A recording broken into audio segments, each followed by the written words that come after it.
Instead, I found a vibe so thick and fast and hard it scared me with its honest intensity. Instead, I found that bikers are men and I'm a neurotic wimp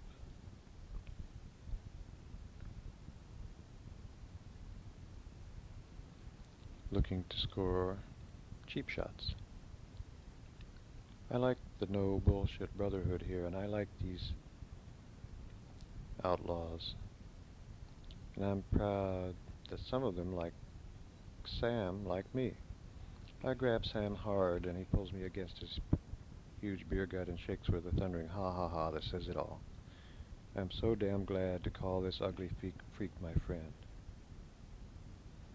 You'll never find Sam listening to Windham Hill in the jacuzzi or flipping tenements in Harlem or brown-nosing the chef about barbecued goat tonsils or buying a distressed bomber jacket at Banana Public or standing in line for a Woody Allen film.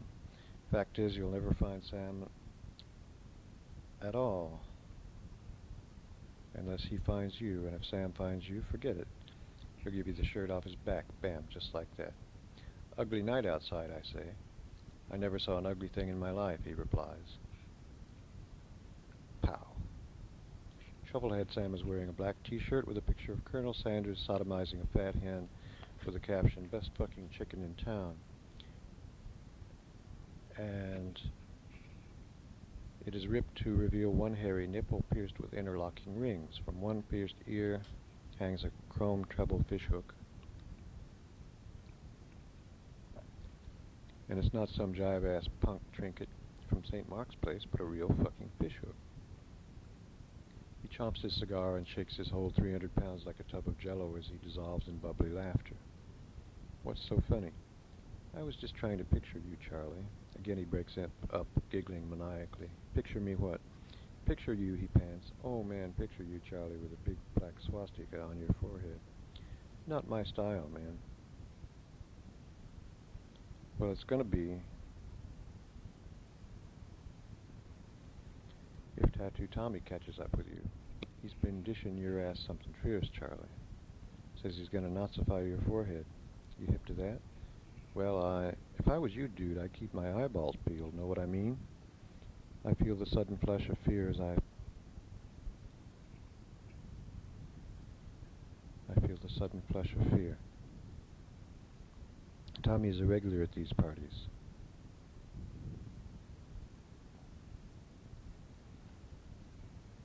And he may walk in any second and cause a nasty tattoo scene, and guess whose side all these tattoo freaks will take.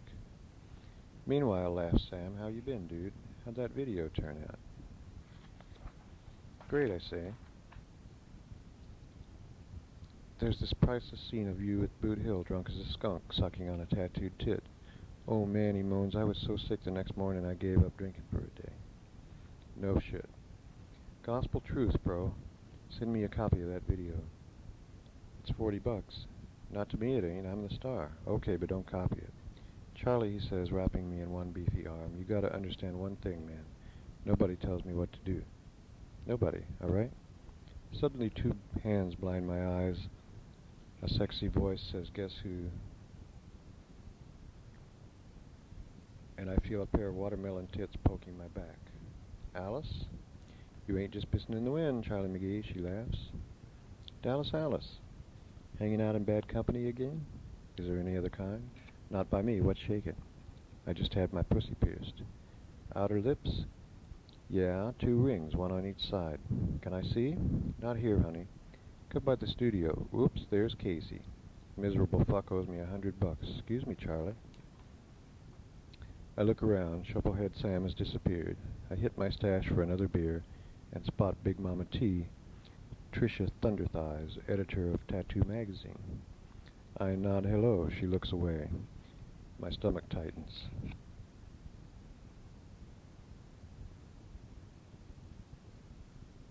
I walk over, say howdy. I'm Charles McGee. Did you get the flyer? About my new book, Forbidden Photographs? I know who you are, she replies coldly. I continue. I hope you can mention Forbidden Photographs to your readers. I'll have to see it first, she says, flat-eyed, and that's that, for we both know I don't dare send her a copy. Big Mama T is on this weird trip, trying her damnedest to clean up the image, make tattooing respectable. Never mind that one look at any of the freaks in this room would fry a normal brain. Miss Big Mama T thinks tattooing should be just like some big network special. Clean, safe, perfectly lit, antiseptically bland. Can you imagine? The whole point of this scene is its scary unpredictability, its danger, its defiant outlaw edge.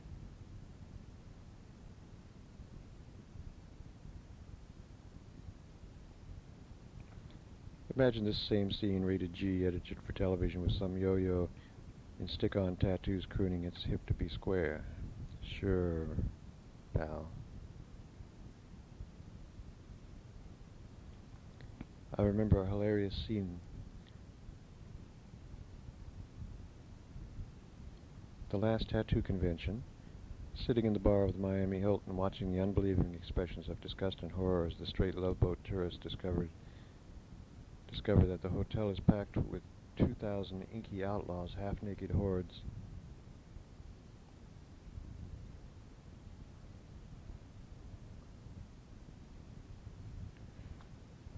2,000 freaks filling the lobby, jamming the bar. The very people Mom and Dad and Buddy and Sis have been avoiding all their lives are here in our hotel in force.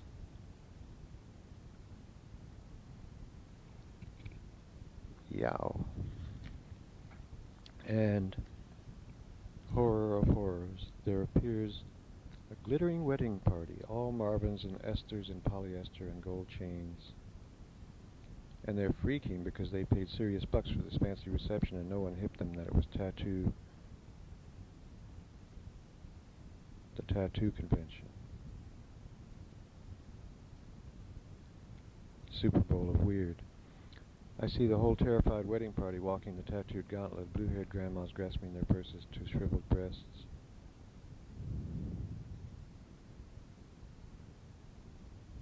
Grasping purses to shriveled breasts, heads down, teeth clenched, eyes flashing fire.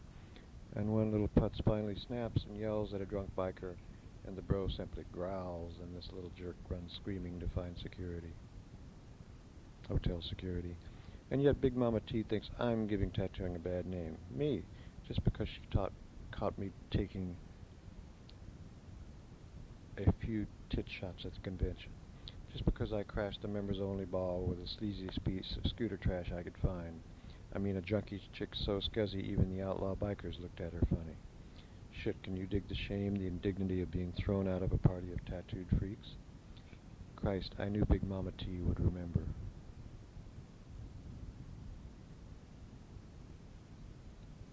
She's also no doubt seen the disgusting photo sets I send to all the third-rate stroke magazines, laughing all the way as I get my kicks and bank my checks and waltz around with Harley Hogs, rough trade porkettes so long gone they frighten even me.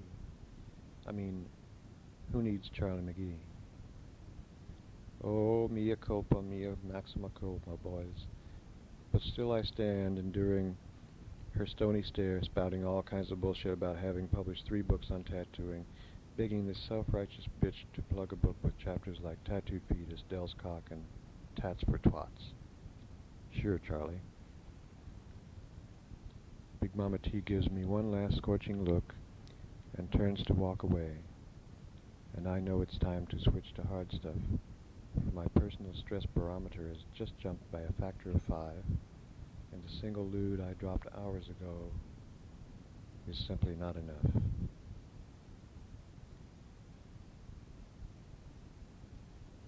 I spot a fat dude with a quart of Jack Daniels, ask for a taste. He pours me a generous shot and we toast our paper cups. The whiskey burns my throat and I think, all right.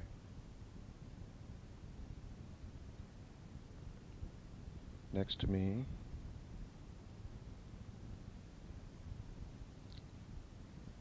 a young boy pours a cup of rot-gut wine. He wears skin-tight leather pants and high-heeled boots. His naked torso is covered with incredible tattoos. A homemade roach clip on a silver chain hangs from his thin, curved neck. He is flanked by a gay Puerto Rican boy and a fat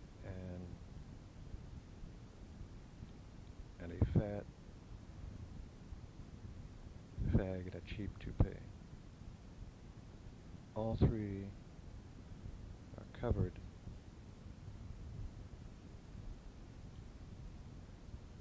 with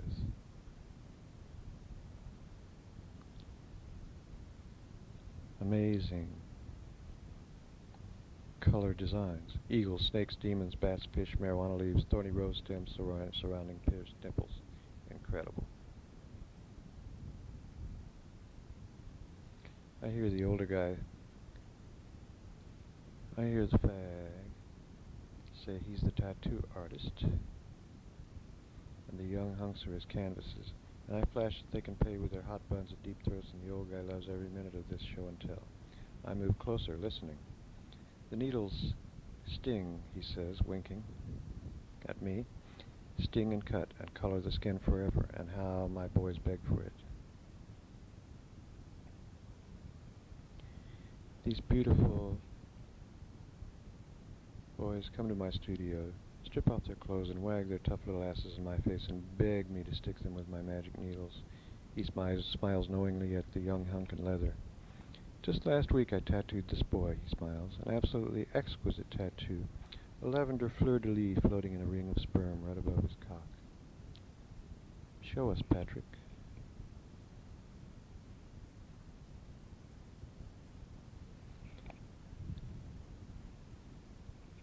Patrick drops his drawers and I crouch to take a flash photo. Click. He reaches to touch the boy's cock and I flash again. Click and again. Click. Just look at this boy's skin, says the fag, holding the young hunk's underarm to the light. Tattoo artists cream their jeans over skin like this. Just feel how smooth, and just look how creamy, white, and flawless. It's almost like the skin is glowing from the inside. He touches the inner curve of the arm. Just look at these pale blue veins under this perfect skin. Veins like blue silken cords, little boy veins. Whew. Now the old guy. Now the fag drops his own pants.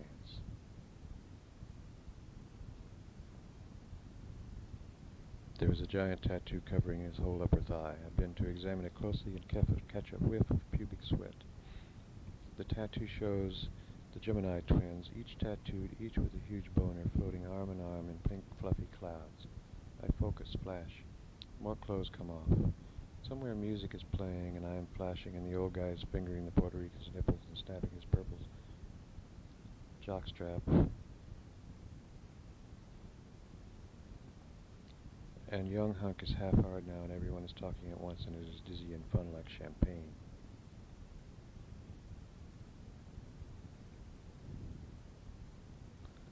I am high, I am home, it is happening. Alice is back with two freaky friends. Meet the Diesel Dykes from Dallas, Charlie. I turn to find two down and dirty lesbo toughs in full biker gear with tattooed arms and big belt buckles reading Texas Crude. Their tattoos are even cruder than the buckles, and they are obviously stoned on hard stuff.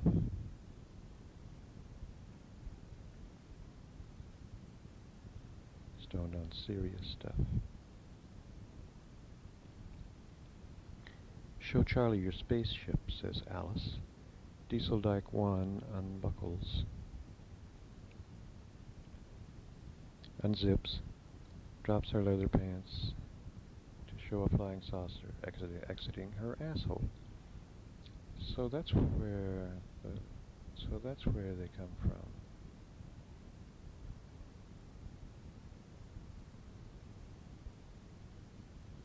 I say, flashing and grinning. Now you know, huh, punk, she growls. It is the most exciting night in years. My strength is sleaze, and I know it. My best work is here, and it chills me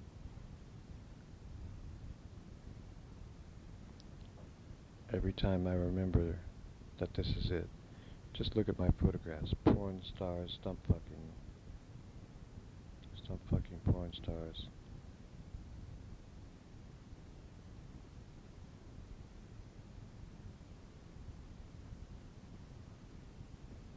Muscle boys at Hellfire. Bikers drinking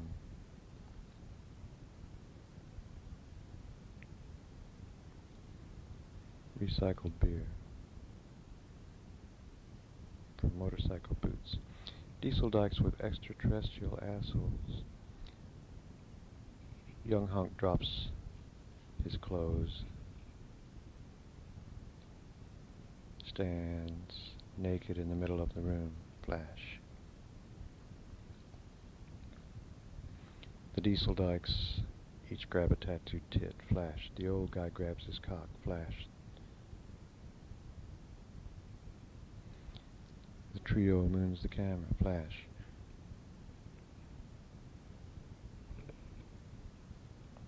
Suddenly one of the dykes turns to me. She looks pissed. What are these pictures for, man? I'm doing a book. Fuck you, man. These ain't for no book. You're fucking jerking us off. What are these pictures for, man? For the book. And some are for me, like snapshots. I want that film, she says, reaching for my camera. I pull away. I want that goddamn film, she screams. I back off, grasping my Leica, ready to dent her stoned-out head. If I have to. She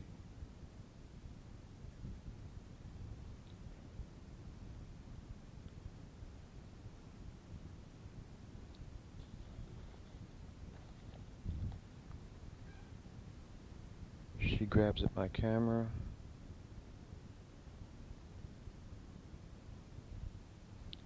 And I step aside and make for the door.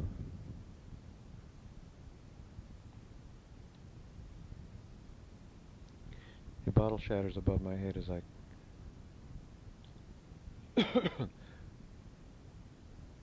run panting into the pissy rain outside.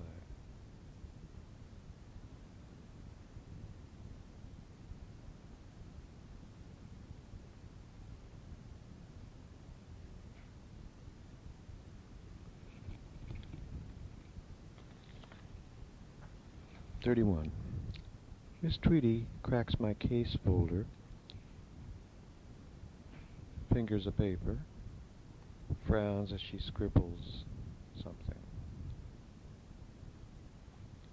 Perhaps she is noting that I look especially ragged today, Visine inserts notwithstanding. So what the fuck? I'm here for evaluation, right? So evaluate me, Tweety Pie. Write me down on Ulster County Mental Health Stationery. Diagram me, dissect me, make me normal, ha ha ha. I should be behind that desk evaluating Tweety, tapping my cigar as she boo-hoo-hoos into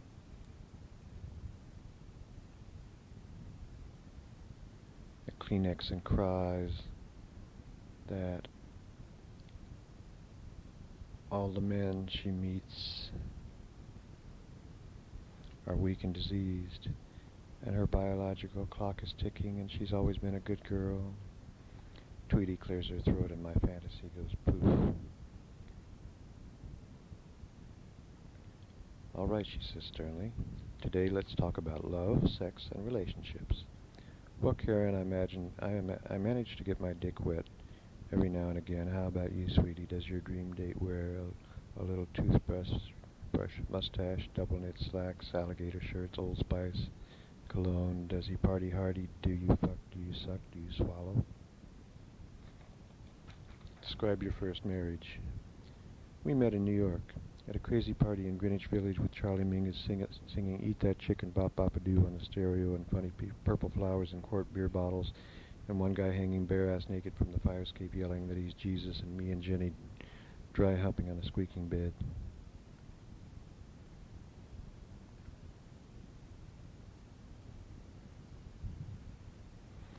We traveled Europe that summer, and I lost my sleeping bag after a drunk make-out session on some Italian mountaintop, and she sucked my cock in Venice with gondoliers singing, and I got arrested in Austria for drunken disorderly stealing a cuckoo clock from a bar, and I served 3 days in jail on hard bread and watery coffee. Then I moved to Sweden for 2 years. Run, escape, flee, hide, cheap amphetamines from Spain, blotter acid from Switzerland, red wine from Portugal, so vile I can still taste it 20 years later. Visions of long-legged Nordic goddesses, but no nookie at all, just broke, lonely, depressed, sad, alone, and drunk. Anyway, she married another guy. One look at my wild acid eyes at our reunion in Paris, and she says, "Whoa, wait a minute. I'm not getting involved with the druggie." Then 4 years later, she came back. Fat, sad, horny, married to a sexless banker stuck in suburbia, sneaking me in her old MG, top-down hair flying past nosy neighbors. I don't care. She laughed, "You're my back door man." Was it a good relationship? Yes, very good. Hot, steamy sex. God almighty, she was 1 in 1,000.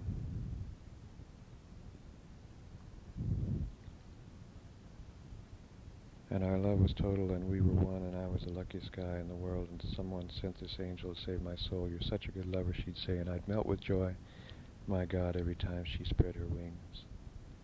How did it end? She fell into black depressions. A black hole of the spirit, a collapse of the body and soul, sore throat, swollen glands, tired, bitchy, bedridden, and when I brought dinner on a tray, she'd ask if I washed my hands first.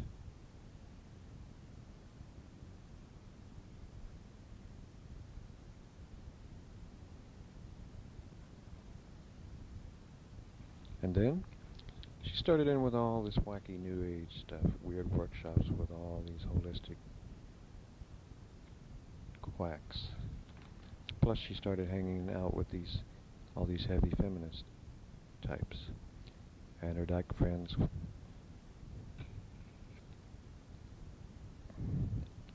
clucked their tongues and called me toxic, and her teachers dropped by the loft to pick her up and looked at me.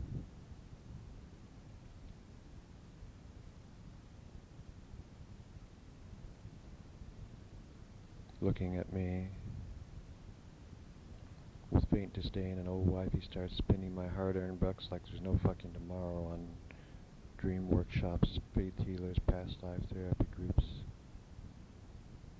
rebirthing acupuncture clinics, bottled water, crystal healing.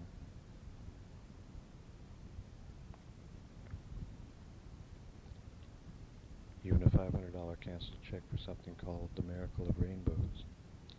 So we started spending less and less time together. She spends 4 nights a week at classes and weekends with Mother, and I find her diaphragm kit in her purse.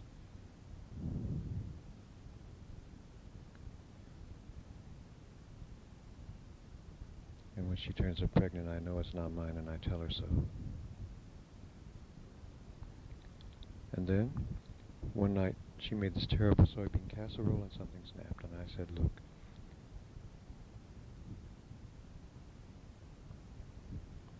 I've tried to be patient, but this food sucks. I want a thick, greasy steak, medium rare, with mashed potatoes.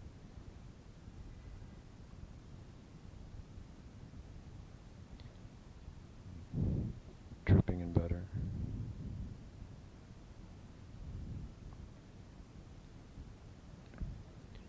Some good French wine, hot apple pie, fresh ground coffee with heavy cream.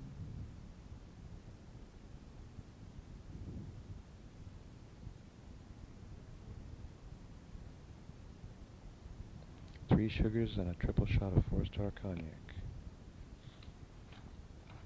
No more faith healers in Harlem, no more 14-year-old Tibetan spiritual masters who don't speak English, and no more screwing other guys." And she said, "Fuck you, meathead." Wasn't An amicable divorce? No, it wasn't. It got pretty nasty. I open the door, and a grinning black dude hands me a fat manila envelope, and I say, I hope it's filled with $100 bills, and he laughs and says, it ain't, man. And I open and read summons for a separation and or divorce. Unbelieving, as I am called a cheap shit-kicking, alcoholic, wife-beating son of a bitch while she fucks every fruitcake in her healing with rainbows class. And you reached for a bottle. Sure I did. Did you ever go through a nasty divorce? She stiffens and says, we're talking about you. Aw, Miss Tweedy, we sure as shit are.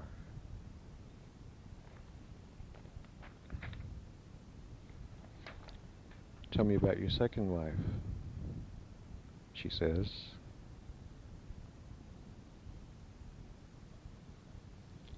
Her name was Jasmine. We were together 3 years.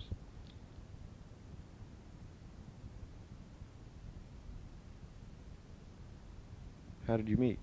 I answered an ad in the Village Voice. Beautiful princess seeks handsome, successful prince with country home. So we had lunch. I'm dressed in black and it's a scorching August day.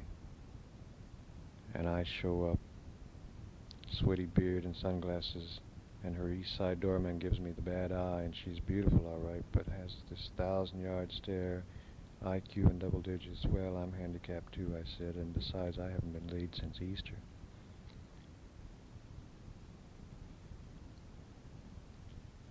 So we went to her place, and she pops champagne and pulls out a bag of Mary Jane and plays a Revite tape about money, money, money, and I see a book by her bed called Pray and Grow Rich, and she says we must surrender to the void, and I think, baby, you've already surrendered. And as I rise to go, she puts on perfume, drops her top, lights incense,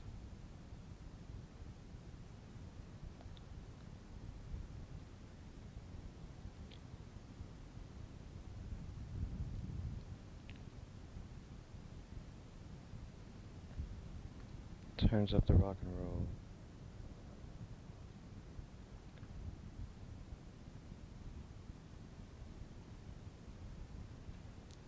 And says, you know, I had over 100 replies to my ad, but I knew it would be you, Charlie. I knew right away it would be you, Charlie. We were together from that first day. And I knew and I know this is going to be a weird fucking trip, but if you're drowning and somebody throws you a Bo Derek, and somebody throws you Bo Derek, you don't kick her out of bed, except one by one my friends stop calling and we give dinner party. And we give dinner parties. And nobody comes except mighty swallow types. And she catches me jerking off in the bathroom, and I find her composing another handsome, successful prince story ad. And something snaps, and I send her packing silk lingerie, fuck me shoes, and all. In the man with a van, the whole sick proposition down the throughway, her crying, me singing, if the river was whiskey and I was a driving drunk, I'd drive to the bottom and never come up.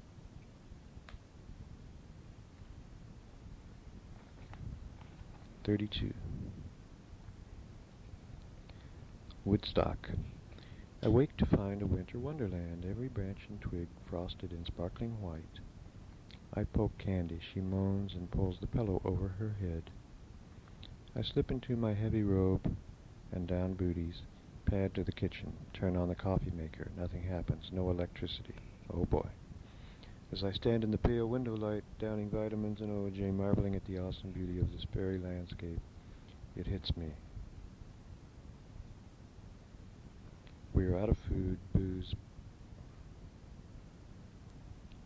out of booze, out of pills, out of everything. I walk to the phone, lift the receiver. Nothing. No electric, no stove, no water, no phone, no dope. Panic. I slip on high rubber boots and a heavy sweater, step out onto the deck, down the steps, crunchy with snow, and out into the powdery drifts. I can see my breath in the cold mountain air, and the forest is quiet and unbelievably beautiful. As I snap dead pine twigs from beneath the snowy boughs, I hear the ugly buzz of snowmobiles from down the hill, across the road, the white trash side of the street. Oak Lane.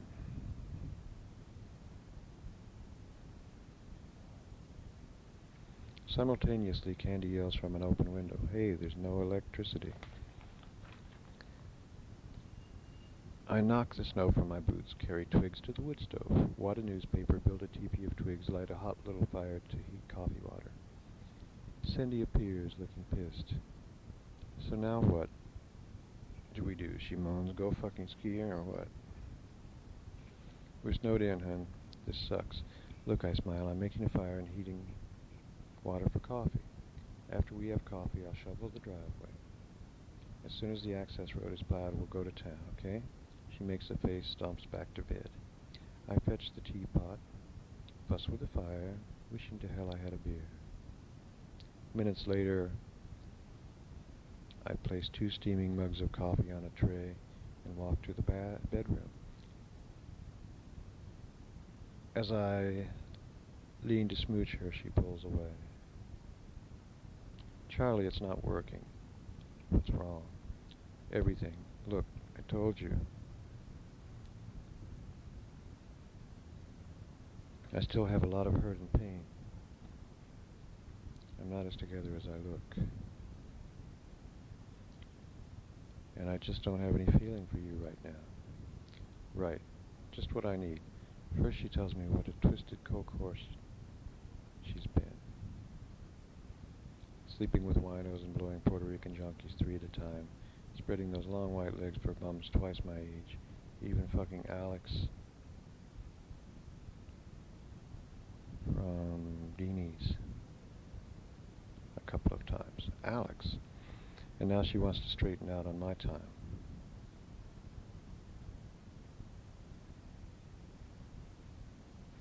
What am I, some fucking halfway? What am I, some kind of halfway house for strung out bimbos? Oh yeah? Look, I explain. I'll make pancakes in the fireplace. Then I'll shovel the driveway. This clock stopped. What time is it? Oh, about 11. Well, I have chanting and meditation at noon. Not today, Toots. When it snows like this, everything stops. School's closed, nobody drives. I mean, nobody drives. We're snowed in. She screams and pounds her fists on the bed. I feel a rush of rage and one overwhelming need. Booze. Returning to the fireplace, I find I'm trembling. I bend to feed the flames. I start to crumple the village voice, but save the personal section.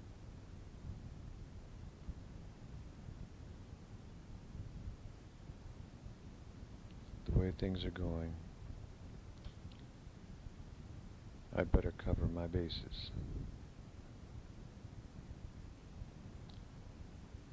I mean, snowed in with a coke brat? Who doesn't fuck?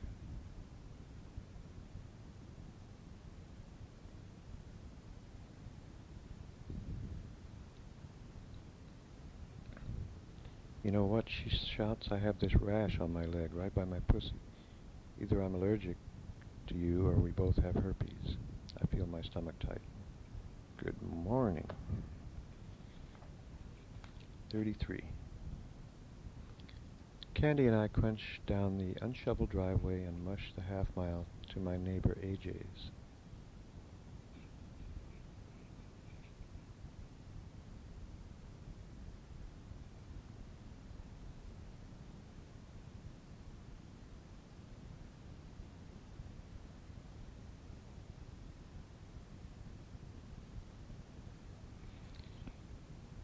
AJ, my nearest neighbor after Big Steve, is a 30-year-old rich kid with fun toys and neat drugs. AJ and I have been estranged since he flashed his bucks and stole my last girl. And laughed about it. But so, we need AJ. Candy and I would kill for drugs, shelter, escape.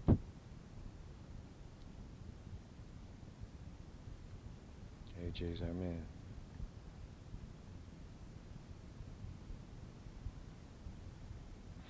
AJ's house is the ultimate Woodstock designer statement, a fantasy of rough-cut pine, hippie stained glass, satellite dish, sleek red Jaguar in the garage, windows glowing invitingly.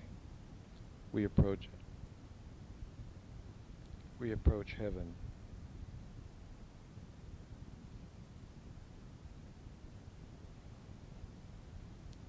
Knock reverently at the massive oak door.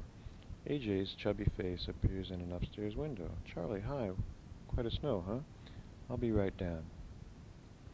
We shake our coats and stomp the snow off our boots as a beaming AJ opens the door. He gives me a big hug, but I can see he's eyeing Candy. Give me shelter, man, I say. AJ laughs, never taking his eyes off my coke bat. And who's this little snowflake? AJ, meet Candy.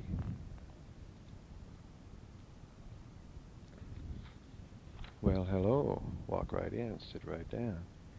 AJ, we're dying. Looking for an angry fix, huh? How'd you guess? Well, you obviously has sex. He drools. Can you stone us, Michael? Asked Candy in her little girl voice.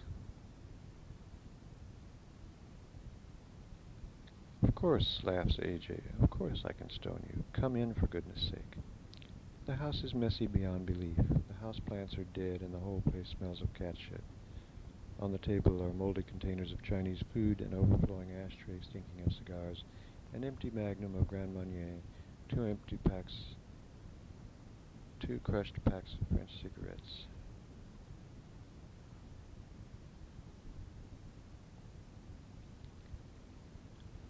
There are piles of papers and clothes and magazines and who knows what.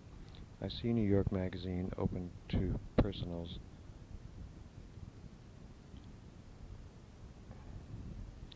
I see New York Magazine laid open to personals. Several ads circled in red. Right. AJ has it all. Big house, fancy car, sugar bowls of Coke, magic mushrooms in the freezer, 100 channels on TV. But he's just as lonely and strung out as I am, chasing gold diggers from New York Magazine. Classifieds, for Christ's sake.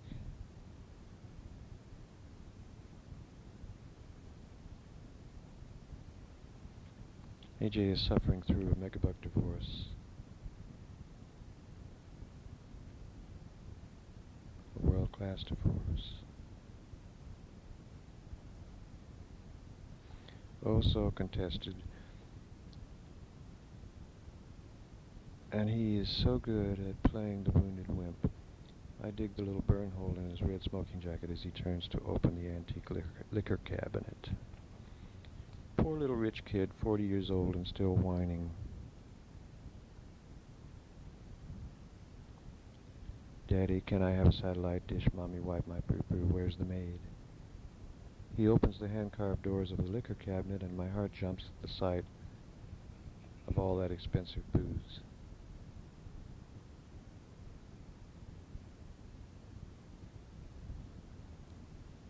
All that top drawer booze.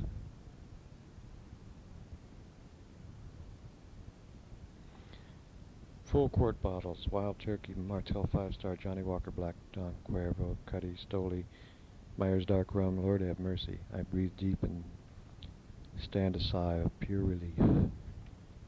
This is the hard stuff, he says.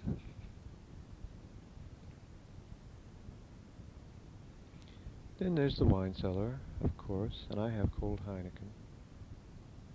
I flip. Look at Candy. She is equally pop-eyed. She grabs Grand Marnier. And I pour 4 fingers of dark rum into a heavy crystal glass and knock down half the thick brown syrup in one sweet burning gulp. Glory hallelujah. Now then, laughs AJ, I'm sure you'll be needing a little smoke, right? I'll say one thing, AJ. You are definitely not a juicer, man. How can you tell? If I had all this good booze, I'd stay drunk for a month. I've been drinking pretty hard since Judy split, he laughs. But you're right, booze really isn't my thing. Come, sit down, we'll roll up some of the other stuff. And what a direct hit it is. Top drawer scents, strictly one-toke dope, absolutely the finest sensimilla ever.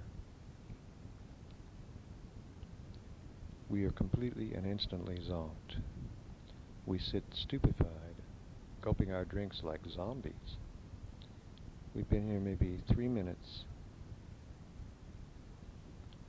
The snow is still dripping from our clothes, and already we've found it. The big click.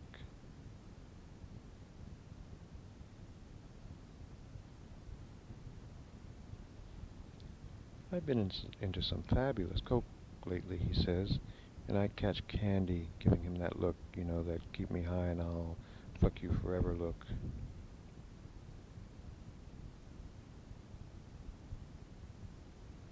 And I don't give a damn. Give a good goddamn. As I rise for a fresh drink and give thanks for all this blessed relief. More drugs, please. AJ disappears, returns with a jumbo baggie of pure uncut toot. I mean a whole OZ or so of alkaloid chit-chat flakes. A big bag. He lays out...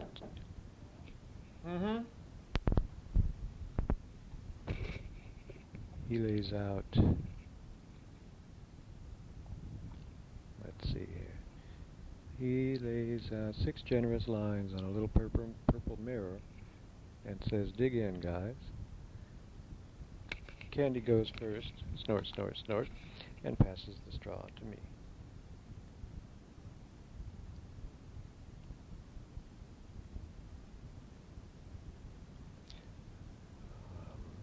I've been to do a line, and boom, kawamo, every pleasure center in my brain is crackling pure, unadulterated joy.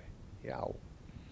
I take another toot, and I swear I never felt better in my life. I mean, I am God and Buddha, and I can see the whole human condition, and it is high, high, high. Such devastating insight, such sweet relief.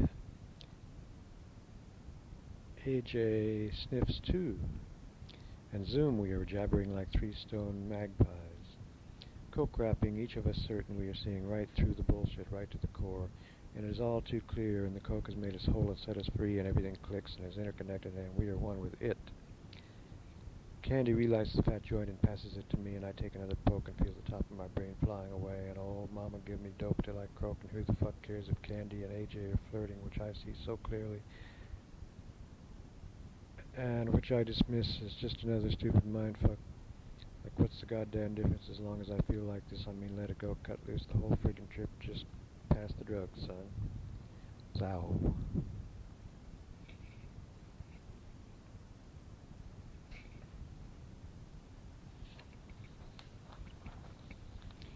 Pretty good blow, huh? He grins. You ain't just passing gas, I agree. We call this ivory snow, he laughs, chipping 6 more sparkling trails on the purple glass. 99 and 44 100% pure Rudy Toot Toot. I thought you'd like it. Like it, drools Candy. Inhaling another line. Like it. Is this how you're handling your divorce, I ask? Is this how you're handling your divorce, AJ? Oh, fuck her. All that silly bitch wants is money. So I give her money. Big deal. Forget that. Let's talk about us. Show Candy the mail you got from that personals ad in New York Magazine. You really want to see, he says, giving me the bad eye. Yeah, what a goof. Show candy. AJ reaches down, grabs a Bloomies shopping bag. Here they are. Take your pick. He pulls out envelopes, fancy envelopes, perfumed envelopes, monogrammed envelopes, all in thick stacks held with rubber bands. Here's the yes pile.